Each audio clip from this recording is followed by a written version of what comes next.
Why do database restores fail due to corrupt backups? Imagine trying to put together a puzzle with missing or damaged pieces. Restoring a database from a backup is similar. If the backup file is damaged, the restore process can't rebuild the database properly. That's why backups are so important to keep safe and intact. When a backup gets corrupted, it's usually because of issues during the backup process or problems with storage. Hardware failures like a failing hard drive or a faulty network connection can cause data errors. If the storage device loses power suddenly during backup, parts of the backup can become unreadable. Sometimes, backup operations are interrupted unexpectedly, maybe because the system crashes or runs out of resources. This leaves the backup incomplete or inconsistent. Copying backup files across networks can also cause corruption if the transfer isn't done properly. For example, if the network connection drops or the copying process is interrupted, the backup file might get damaged. If the original database was already corrupted before the backup, then the backup will carry those errors.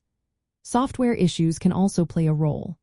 Incorrect permissions, wrong backup paths, or conflicts with other programs accessing the backup files can prevent a proper backup or restore.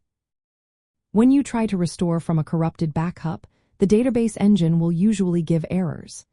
These errors often say that the backup set is invalid or that the media family is damaged. This means the restore process can't read or interpret the backup data correctly. To prevent these failures, it's best to verify backups regularly. Using checksum options during backup helps detect corruption early. It's also wise to perform test restores periodically to make sure the backups are usable. Reliable hardware and stable network connections are key. Using proper transfer methods that preserve file integrity, like specialized copy tools, is also important. Managing backups well is a big part of database management. When backups are kept safe and verified, restoring data becomes much smoother. If backups are corrupt, it can cause delays and data loss, so following best practices makes a big difference. Understanding why backups get damaged helps you build better backup strategies. Regular checks and proper storage practices help ensure your backups are ready when you need them. That way, if something goes wrong, you can restore your database quickly and confidently.